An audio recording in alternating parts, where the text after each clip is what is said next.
front of the screen. All right, take two. Garth Manor, the first Hell Night. Go ahead, Nick. A kind of library study room which has enormous shelves filled with books and lines of older, moldy works. We settle down on a desk where Vincent is speaking to Raymond Garth, now older at age 47. Time and tide have not been kind to Raymond Garth. His hair is all but grayed and his face found lines of stress and strain, aging him far more than he should be. He looks more 67 than 47. He takes the paper and reads it with a magnifying glass. Who did you say this man was? That's his card, sir. Mr. Blair Bennett calls himself. This man is an agent assigned to come into my home and observe our living conditions. Well, I told him that I think it was a good idea. He said if you don't let him do an interview, the police will come back. It would be worse. Maybe our worse, sir? Maybe this is a good thing. Raymond reads it again. He drops a magnifying glass. His mind is thinking. Something is stinging him, and it feels really annoying. His face slowly contorts, and then he regains his composure. Where is he? Go by the fountain. Raymond grinds his teeth and then hands the letter back to Vincent. It has been crumpled somewhat. So be it. Tell Mr. Bennett we will assemble in the lower floor living room in 20 minutes. And you tell that man he has less than half hour to conduct his frivolous interview. Yes, sir. Very good, sir. Mr. DeSimone, sir, don't fuck this up. You hear me? Vincent looks defeated, and he nods, assuring his eyes lower. I'm going to tell him just like you said. Half hour. 1 half hour. Shot cut to clock bell. Interior living room day. A clock's hands of a large grandfather clock strikes 3 p.m. as the bell begins to toll. Blair is seated on a rather dirty couch overlooking the parlor area. The entire living room is nestled in dim sunlight from the windows and poorly strewn candlelight from several candles of brass and holders placed throughout the room. It is drab. The look on Blair's face is one of a queasy disgust. He places a hand in front of his nose, coughing mildly. He looks up to Eleanor Wolfe, the midwife, housekeeper that is seated across from him. He looks like he's about to gag. Eleanor smiles, fake at him. You say you've been with this family long? Most of my life. Blair has his papers out and has propped a coffee table from the side so he can write on a flat surface. The whole setup is uncomfortable and odd. Blair is breathing half with his hand in front of his face. Something smells bad. His eyes look around the room, his lids fluttering uncomfortably. Streams of light show, thick dust floating, tiny particles. This is not a house or a decent living space. It is a gothic tomb. Blair decides to sit down in a white wicker chair rather than stand on the couch. He moves his papers over with the coffee table. Eleanor watches him closely. Sorry, I'm more of a chair person than a couch person. Eleanor does not blink. Blair chuckles to himself. There's going to be hell to pay if we don't. This is James Van Patten, a 55-year-old African-American butler and driver. He walks into the room, not realizing a visitor is seated there. He quickly sizes up his words and looks at Eleanor. There is animosity between the two, but he is surprised to see a stranger. I'm sorry, Miss Wolfe. Who is this man? This is Blair Bennett from DCFS. Meet Mr. James Van Patten, our driver and butler. Blair stands to shake his hand, and the man weakly does so. Blair looks confounded. DCFS? What the hell is a DCFS? Apparently, it's a government-funded social service for children.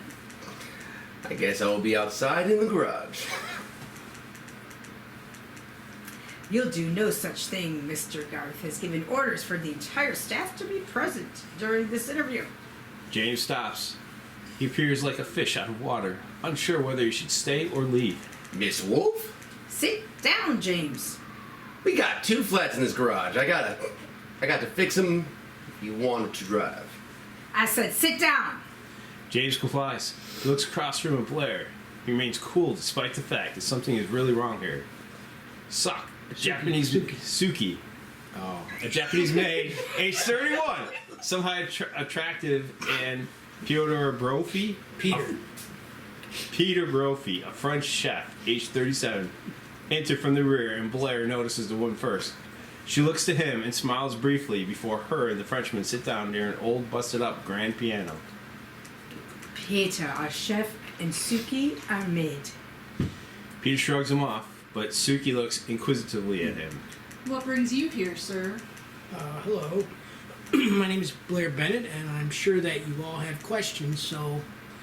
He's cut off by an alarming wild action. Margaret, now aged 17, both blind and deaf, comes bursting into the room and charges straight at him. She wears pajamas that look like better rags for cleaning. Blair is stunned to witness this grunting teenage female make a byline for him as he stands up quickly, moving out of the range as both Eleanor and Suki run to grasp control of her. She starts finagling and grunting louder as they try to restrain her. Get the crib! James is to his feet and over to a large closet. He wheels out a huge homemade built crib that looks big enough to house an adult body. It's more of a giant bird cage than a crib, but inside there are broken dolls, toys, and shredded blankets. It's a bizarre prop. The two women guide her into the crib as Lillian enters. Blair is gobsmacked by all of a sudden action and excitement. It must be his scent. She can smell him. Have I done something wrong? Just let her have the damn bottle already. Blair watches with mounting, escalating confusion and shock. Lillian sits down on the couch. She looks terrible. Years of wear and tear on this woman have clearly aged her well beyond how old she should be. I just don't have any more energy today. Sorry she got away from me. Margaret begins to shriek as she is locked inside the crib. Suki quickly deposits the bottle through the thin slats into her groping hands. She immediately quiets down and begins sucking the bottle. Suki strokes her hair through the crib slats. What? Which is... This is Margaret. She is both blind and deaf since birth. She cannot be helped by any modern miracle of science. You? Sometimes she screams and moans, probably what that idiot mailman heard. The woman settled down, as does James. Blair standing there in shock. It looks like he has just shit his pants. He cannot believe what he is witnessing. I'm sorry. Are you the mother? Yes, I am the goddamn mother. Lillian Garth, and what may I do for you, sir? Blair takes a few steps back. He needs a stiff drink. He sits back down in the wicker chair. I'm here to evaluate your children. My daughter Margaret is 17. She is hardly a child. Ma'am, would you have proof of birth certificate? I suppose my husband does. He keeps record of everything. The side doors draw open as Raymond and his oldest daughter, Suzanne, now 19, enter the parlor last. Suzanne wears a profuse amount of garish makeup and drags her foot. She's dressed in a dirty sundress with holes in the knee area. Her foot drags and drags. Raymond is the only one dressed in adequate clothing, and he wears brightly polished shoes. He enters the room smugly and begins ordering people around. Peter, what time is dinner to be served? 5 p.m. as usual, sir. James, have you repaired the automobile? Not yet, sir. I told Miss Zellendor, but she objected that I stay. As soon as we are done here, you can finish repairing it. Suzanne, be seated. Stop dragging. Now that my entire family and staff is present, what in the name of God is this all about? Blair tries to stand and form words with his mouth, but it is a little too much to take it all in at once. Suzanne sits down next to Suki. The maid's eyes catch his. She nods gently. I'm sorry to intrude on everyone's afternoon here. So quit wasting time and get to the point. Blair feels the hatred projected at him. He blinks a few times and then puts on his professional hat. He stands up, uses his hands to speak. Okay, my name is Blair Bennett. I'm here from DCFS New Orleans office, case file 8781. First of intake interview on the living arrangements of all the children here. As you can see, I have no children as both my daughters are grown. DCFS has jurisdiction on children under the age of 18. My daughter Suzanne here is 19 and my daughter Margaret is soon to be 18.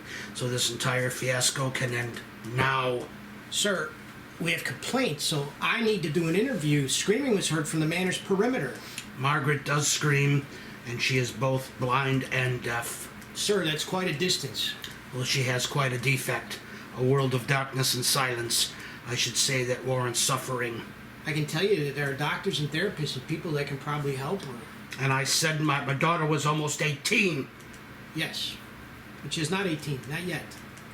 We do require a birth certificate. Do you have them? Yes, of course I have them. What kind of person do you think I am, Mr. Bennett? Blair takes his clipboard out and starts writing down information. Well, let's just do this interview, and I'll be out of here. I'll be out of your hair, and you may all go back to enjoying your day. Man, smells good. I'm so Go ahead. Man smells good. Suzanne, please. Man smells good. Blair looks across to Suki, who shuts her eyes. The unspoken and facial gesture are enough to keep him from probing further. I'm sorry. Names again? Suzanne and Margaret, I already told you their ages. Middle initials? None. Date of birth? Suzanne, born July 26, 1949, and Margaret, born on the 4th of July, 1952. I thought you said her birthday was coming up. It's February. July is coming up. That's nearly half a year. It's 5 months. But it's still a good portion of time. It's short enough for me when you realize how long and slowly years can go by. Any known allergies to foods or... None. May I see the proof of birth records, please? Right now? Yes, if the sooner you would like me to be on my way, then yes, right now, sir. Old paper document. Cut 2. Old paper documents being unfolded in front of Blair on his coffee table. He puts on his reading glasses and goes through the documents. Okay. I think that should wrap things up. I'm sorry, it says here gender inconclusive on Suzanne. Silent. A silent shockwave runs through the staff. Suzanne, gender inconclusive. That doctor was a fool.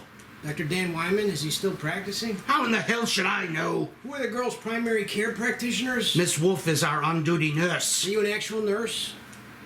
Yes, I am a midwife and a nurse. You have paperwork to back that up? I should think so. He looks at large photos framed on the wall. He notices 2 strange-looking boys in one of the pictures. He stands and turns around, muttering to himself. Then he turns back around sharply. Okay, I'm not going to take up any more of your precious time. I don't need to continue this interview any further. Mr. Garth, as far as the letter law is concerned, you are in a huge hole, sir. You have pictures on the wall with presumably 2 other children unaccounted for. Plus, I have witnessed here 2 children that are suffering from physical and mental afflictions that your own family and staff have failed to provide any proper service for. There's no excuse for inadequate housing and services that children deserve to have. This is 1969, not the Middle Ages. As he talks, his speech gets faster, and we cut to a montage of images that spin like a circus. Margaret sucking the bottle, Susan dragging her leg, aggressively close-ups of mouths repeated over and over again until it becomes a dizzying spiral. My inquest will report the blatant disregard for these children and how demeaning this environment is. Squalor, inhumane, indecent, disturbing, unhealthy, ludicrous, ridiculous!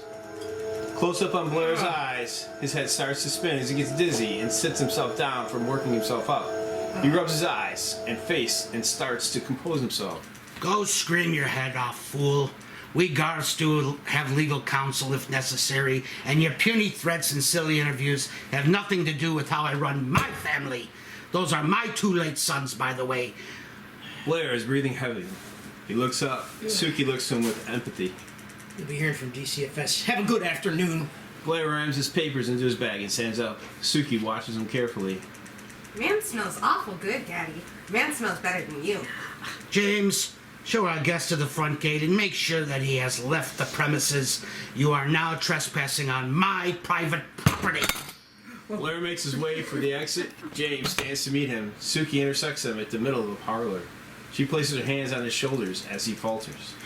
Mr. Bennett, sir, you look faint. Would you like a glass of water? Blair's caught off guard by her. The 3 of them connect in the middle of the floor. I just need some air, fresh air, that's all. Suki's hand places a folded sheet of paper into his hand as she takes both his hands in hers. Blair realizes she is slipping him a note, and he hides it as he maintains his placement. Water, sir? Thank you, that's very kind of you, but I'll be fine. He discreetly hides the paper, slipping his left hand down to his pocket. Suki nods her head, realizing he has taken a note. She backs up. James gestures to Blair. Raymond looks at him with a hateful stare. Good riddance, Blair Bennett. Exit main gate day. James and Vincent walking Blair through the main gate. She's in a fucking crib, for God's sake. What the hell kind of people are you? I'm truly sorry, sir. We just can't do much in changing Mr. Garth's mind. He's stubborn. The padlock folds shut as James and Vincent stand there watching Blair move shakily toward his vehicle. Blair's face is white, as if he has just seen a ghost. His PTSD is taking over. Panic and anxiety are reaching a high level. Bad idea, bad idea, bad idea, bad idea. Go scream my full head off. Go scream my head off. My head, mine! Blair gets into his car, repeating himself as the two men watch him. Internal car, day. Blair puts the keys in the ignition and starts the motor. The radio pops on. Just a really, really bad idea. Really bad idea. He puts the car into gear and starts to drive. Exit Orchard Road, Mustang tires, day. The tires squeal to a halt as Blair stops driving. He has only gone a short distance, and we can still see Garth Manor gates and mansion in the background. Internal car, day. Blair angrily clicks on the radio, and we hear Elvis Presley's Suspicious Minds playing. He's breathing ragged. He grips the steering wheel, his knuckles cracking as he clutches it. His hands rub his eyes and his face. He's sweating. He's turning red with anger. He mutters.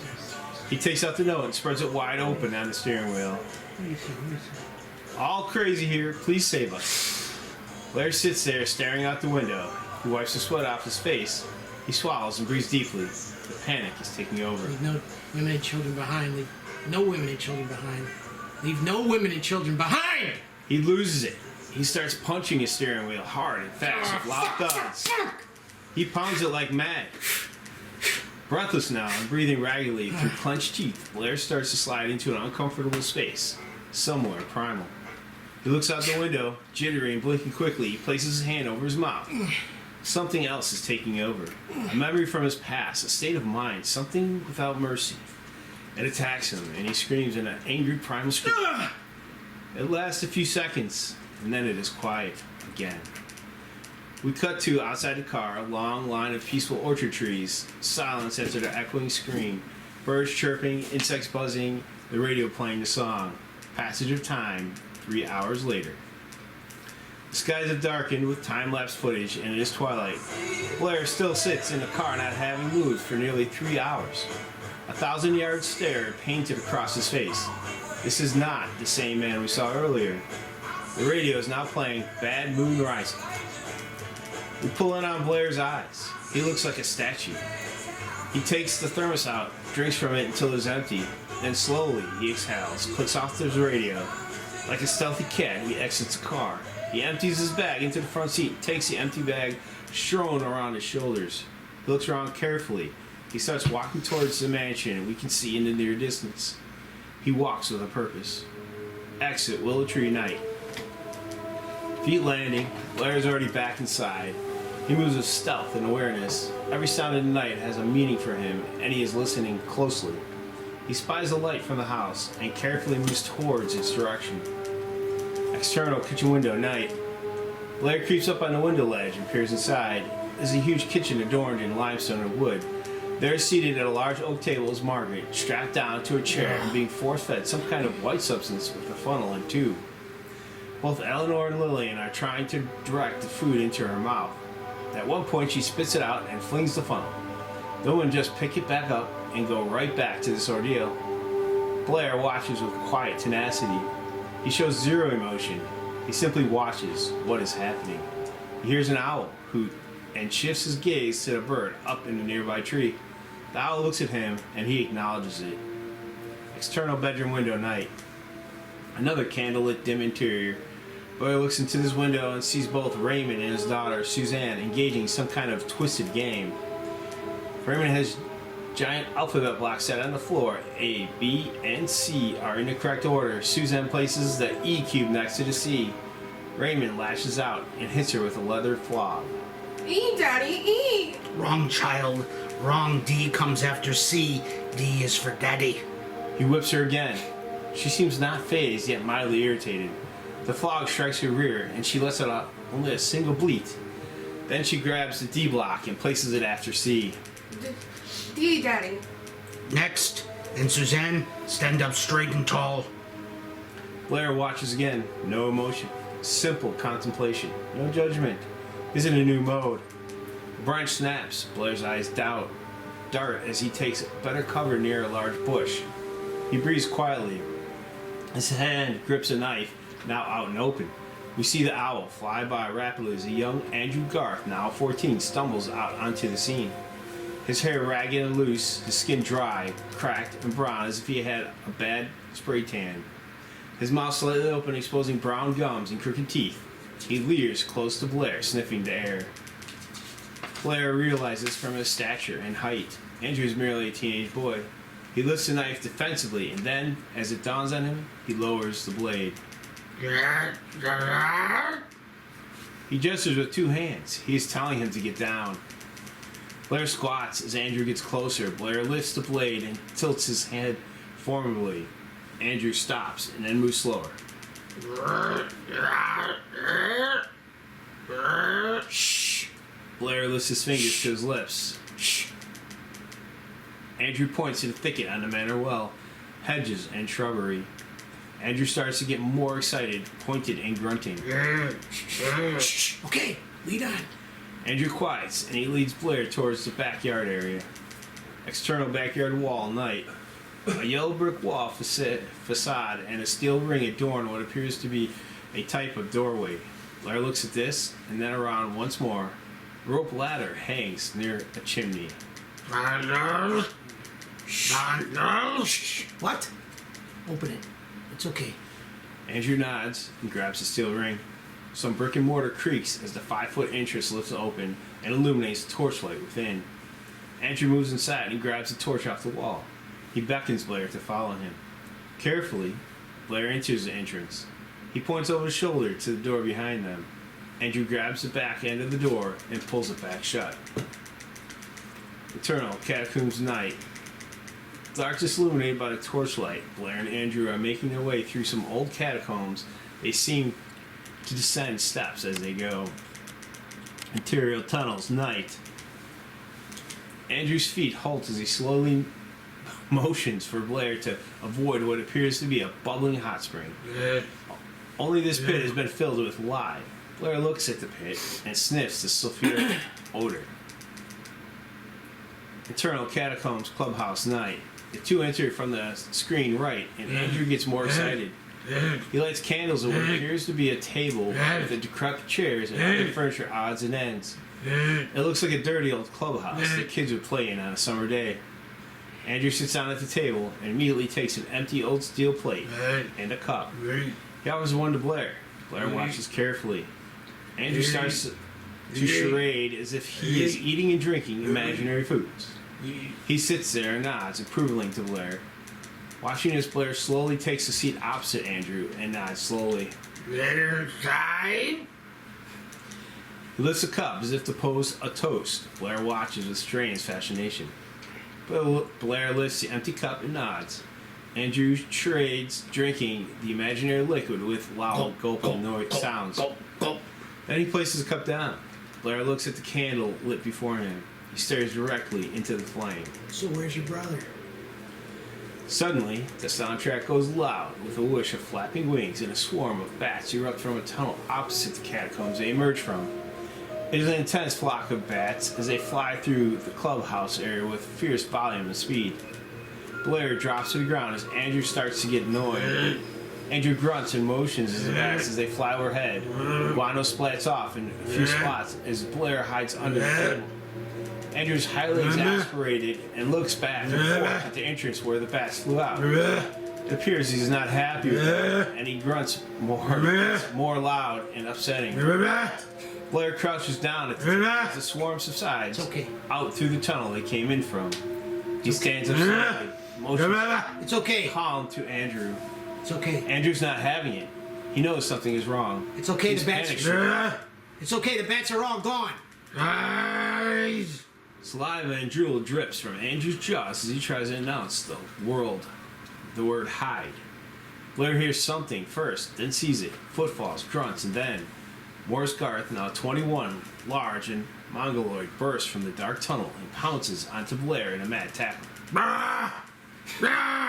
The two fall onto the grimy floor and wrestle as Andrew jumps around in defiance, grunting and shrieking at his older brother. He picks up a large femur bone, which is broken in half, and starts striking Morris in his back as he tries pinning Blair to the floor. Blair has his knife out, but Morris has grabbed his right wrist and slams it repeatedly into the wooden table until it's dislodged. Blair cannot stop the knife from being dropped, but he uses his left arm to strike Morris in the eyes. Morris tries to stand, and then Blair hits him with two cupped hands at both sides of the head, causing his ears injury. We hear high-pitched ringing in the soundtrack as Blair continues to use combat martial arts to wrestle Morris off him and down to the ground. Blair grabs his knife from the ground and holds it close to Morris's throat. Morris looks to him and the blade, foaming and stuttering words. He bites at his hand and Blair pulls him up into the torchlight. Blair's face close up as he realizes this boy is a deformed Down syndrome victim. His misshapen head and wider eyes are clear indicators. Morris shrinks back away from him. Andrew is at his side.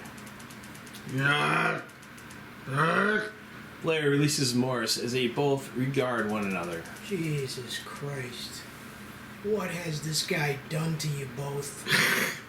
Morris hisses at him like a cat, and then the two of them race away into the catacombs from where the bats flew out. Blair stands there and then realizes he has to move. He grabs a candle off the table and tries to go back the same tunnel from where he entered. His footfalls grow softer as he attempts to find the proper way back. Feet, low angle. Plunge into a vent hole in the ground as moss and dirt kick free. Blair had just fallen through a hole in the ground. His body plummets through the space, and we see old tree roots surrounding him as he lands in some kind of wet quagmire. This is a quicksand bed. The candle drops on the side of the bed and remains lit as Blair starts to sink into the awful sand. Blair is completely in survival mode. He twists around and notices some roots and tree branches. He reaches with his left arm as far as he can until the tips of his fingers brush the root ending. He breathes deeply as his neck sinks. One more lunge and his hand will be in position. He thrusts up his hand, grabs the root just as his entire head goes under the sand. We watch as his hand creeps out from the root, pulls his body little by little. His head and eyes pop out of the waterline as he spits out moss and junk. He coughs and continues to use his left hand and arm to lift him successfully out of the slouching quicksand bed. Once out of the muck, he rolls over, his clothing wet and saturated with awful gunk. He rolls onto his back and breathes deeply. This is effort, but he rests briefly. Then he is up and feral like a cat. He watches where he walks as he grabs the candle. His hands light a branch into a torch. He takes his right wrist and resets it painfully on a stone as he bites down into his shirt collar. Blair climbs back up and the vent, carefully avoiding the quicksand bed. Internal tunnel, hot spring area, night. His knife is out, the blade flickers in the light. He has gathered small sticks. He whittles the sticks into sharp, pungy sticks, each one pointed and white as the bark is peeled away off by his razor-sharp knife. 8 nicely carved sticks adorn the floor as he looks around. He's trying to find something. His eyes see what he needs. He moves as we cut to internal basement entrance to catacombs. Same thing. Raymond has an oil lantern as he stalks forward with bickering, grunting brothers.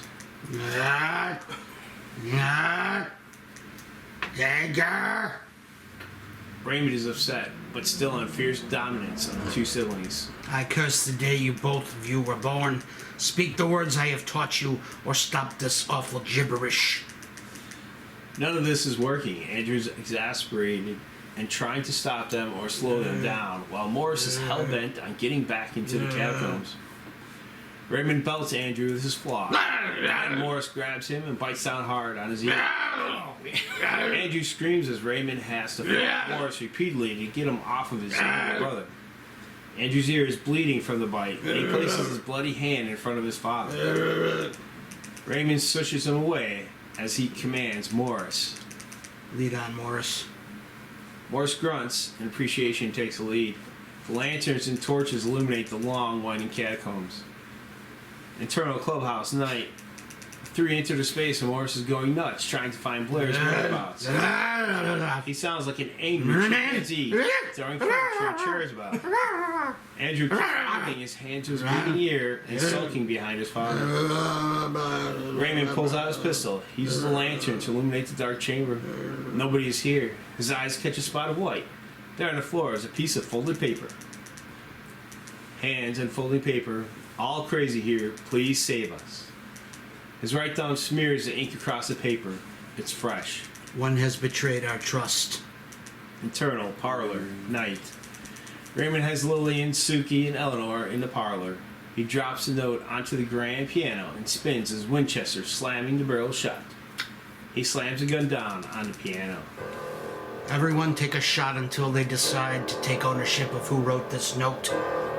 The three women look to each other, baffled and upset. Mr. Garth, I would never. I've been with you since the beginning. My loyalty lies with you. Well, let's just get this over with. Enough of excitement for one night. This is completely insane. That's why you better tell me who wrote this damn note, and you better do it quick. Lillian, you are first. Without hesitation, Lillian grabs a gun, smacks it to her temple, and clicks. One empty chamber from the gun. Suki is shocked by her sudden lack of emotional drive. Eleanor, next. Eleanor hesitates, and then with firm resolve takes the gun. She holds it up to her temple and click. Everyone exhales. Raymond points at Suki. She cannot bear the pressure anymore. Stop! No more of this! Please! Raymond smiles knowingly to himself. Should have known it would be you, a foreigner, a woman seeking a citizenship, a woman allied with the Empire of Japan. Nip, gook, chink, Jap, broad.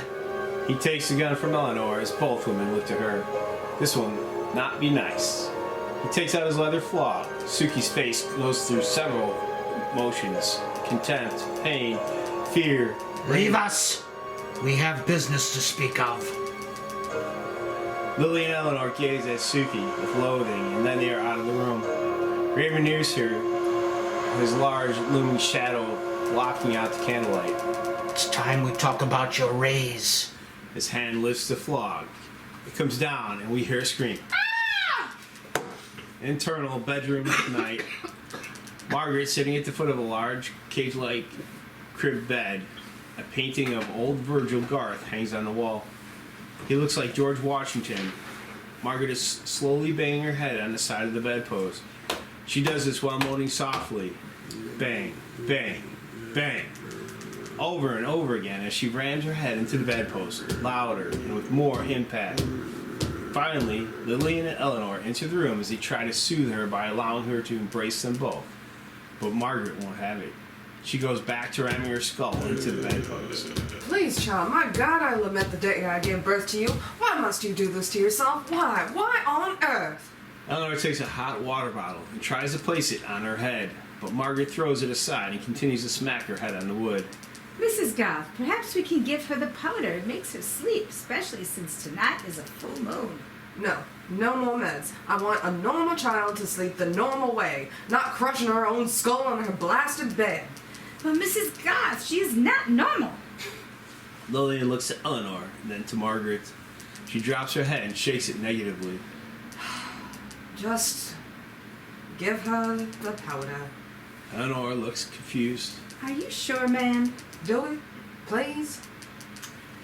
Eleanor flicks open a tiny tin box and has Margaret sniff some powder.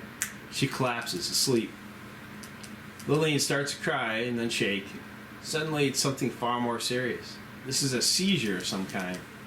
Lillian falls on the floor and starts thrashing about, slamming her chin up and down as she bites and causes bleeding in her mouth. Her body spasms and goes tight. Eleanor is up and in action. She finds a pencil on the desk and jams it to her mouth, trying to hold her forehead still as she kicks and spasms. It's a tense, grueling scene, and finally Lillian flops open like a dead fish on a board. A fishing boat. She pants heavily, and Eleanor removes the pencil.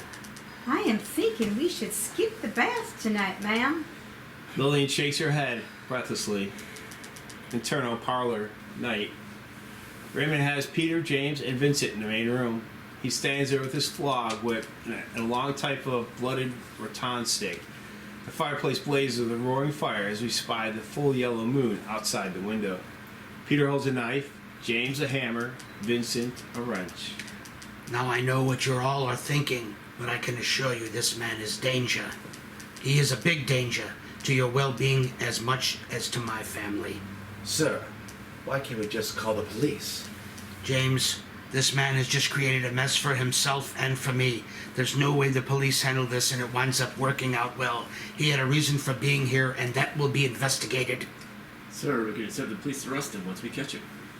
He's been to the catacombs, Vincent. He knows about Morris and Andrew. Now eventually he will get others to investigate, even though there are miles of catacombs. So it's into the live pit with him. I'm for it. It's the only way, I'm afraid. No body, no crime.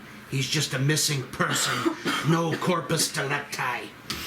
You need not worry about me, Mr. Garth. I'm all for it. As you should be with your own violent past. And let's keep in mind, James, that I saved your sorry ass from those white knights. You owe me a life debt. Vincent, you're a drunk driving casualty. You all owe me. If afterwards you decide to leave Garth Manor, well then I will consider your debts paid in full. Now do we understand each other? Each man looks at him with a quiet yet resolved kind of agony. He has him right where he wants him. They nod reluctantly but appreciatively. You bring this man to me, this trespasser to me, dead or alive. It makes no difference. But I see him before he goes into that live pit. Internal master bedroom, night. Eleanor has Lillian lying in bed, many pillows behind her. The room looks quite the mess. Here, Mrs. T, just like you asked for. Thank you, Eleanor. Eleanor looks to her and makes a reluctant notion as Lillian stirs and drinks her tea. None of my business, but you know, there is a reason for all of this. Oh, what? All this madness, it's quite true. My husband believes we have been cursed. Cursed, yes, but from within. What are you saying, Eleanor? Eleanor sits down on the bed and looks at her. She is scared, but pushes past the fear and lets the statement come out with resolve and vindication. She's been holding this in for a long time, and it shows in how she explains herself. Your husband, Mrs., he knew right well along. He simply didn't care enough. You are his half-sister, madame. What? You two are related. He never told you? That's why the children were born damaged. I know I am a simple woman, but are you saying I am dumb enough to marry my own brother? My parents only had 2 children, me and my sister Leanne. Hey, but what you don't know is your husband's father. He had an affair with your mother. You two are half-siblings. Old grandfather Garth kept it quiet. He didn't want the scandal. The priest who married you both even knew. It was a terrible secret, hidden away. Now that I've told you, you must confide. Mr. Garth will hurt me if he knows. I told you, because I can't stand to watch you suffer. Lillian stops drinking her tea and tries to take this all in. Her mouth drops as she realizes it has been one shock after another this evening. Pull the shades, Miss Wolf. I will be sleeping now. She quietly tears up as Eleanor moves to embrace her. We pull away from them on the bed and rest on the large portrait of Raymond Garth. We slowly zoom in on his face as we hear the crying become louder. External grounds, night. Crickets chirp and birds and animals of the night enliven the soundtrack as the 3 servants walk to the garage area. Vincent has his brandy flask out and continues to drink as they walk. I said we go to the police. Mr. Garth can't go up against the law. The man can buy off the police. Are you lame? She didn't buy off the man we were looking for. Yeah, why didn't he offer the man some money? Lord knows he has enough. Something tells me this man will not be bought. Did you repair the car? Not yet. I need a spare tire. All the others have holes. I'm in no mood to tangle with an old man, Garth. You 2 buffoons want that? Count me out. No reason to talk that way. I speak what I need to say when I need to say it. I said we fix the car, and then we... Growling, smash, cut. Fourth growl springs out of the head and hisses at all 3 men. They watch as the brute slowly points to the back of the house. Underground! Vincent puts his flask away, Peter holds his ground, and James looks worried. Old man Garth has eyes on us, even when he is not around, see? Morris grunts while handing out torches. The men take them and light up. We're going. Eternal Catacombs Night. James' torch flickers in the underground tunnels. The three of them reach a three-way branching point. It is much easier to see the maze of tunnels and pass now that all four of them are brandishing torches. James and I will take the west tunnel. You can go east, check the light pit. Peter shakes his head. Cowards. Morris takes the third tunnel as Peter turns down a darker passage with moss on the walls. Spiderwebs cling to everything. It is a dark, dense, and primitive space. Internal ground floor, fine tripline, late night. Peter wanders about for a while. He's having trouble seeing things. He holds the butcher's knife up in his right hand. The torch smokes from his left. He sees the lye pit bubbling and gurgling just ahead of him. Vincent? James? Just echoes. He walks forward, and from an extreme low angle, he watches his foot hits a tightly wound vine. Tripline. Whack. A thick mass of tree roots lined with punji sticks comes around in a 45-degree angle and impales his lower body and legs with a sickening gush. Ah, bastards! Ah! He screams and wrestles with the roots, but the dagger-like sticks are embedded in his two upper thighs, and one even sticks out the back of his leg. He drops the torch and knife and tries to pull the root back. It's futile. These sticks are jammed through his bones. Son of a bitch, it hurts! Ah! Blair emerges from the darkness, feral and covered with mud to camo. His skin and his clothing. He firmly grips Peter's yelling mouth shut and with his right hand and looks him right in the face. You. Blair holds his finger to his mouth. Quiet. Stay quiet, yes. Peter starts to quiet down and nods his head. Blair slowly releases his mouth. Peter looks around breathlessly, and soon, as Blair relaxes his reflexes, he lets out a flurry of yells. Peter. East Tunnel. Vincent. James, I found the man. Blair grabs his head from the back of the occipital region to the front of his jaw and quickly silences the man by severing his spinal cord. Snap. The snap crack of bones in his upper vertebrae lets out a sickening crack as he instantly goes silent and his head droops, drooling. Blair shakes his head and rolls his eyes. He picks up the knife and the torch and starts to go to work in the punji trap. He starts cutting the main roots loose to disengage the man's corpse from his position. Within a few moments, the dead body comes crashing down. Internal Catacombs, night. Vincent and James stop dead in their tracks, having heard Peter's cries echo for help. They turn and quickly hustle back where they were coming from. Internal Catacombs, night. Morris stops and listens. Then the brute turns his head and starts to run back. External grounds, well, night. Andrew reels up the water bucket from the natural well outside the back of the mansion. He keeps swatting at various bugs that fly around his damaged, bloody ear. He takes the water bucket and then stops briefly. He places his hand in the bucket and places water onto his ear. He takes a part of his shirt and dabs it in the water. He lifts up the shirt to his ear.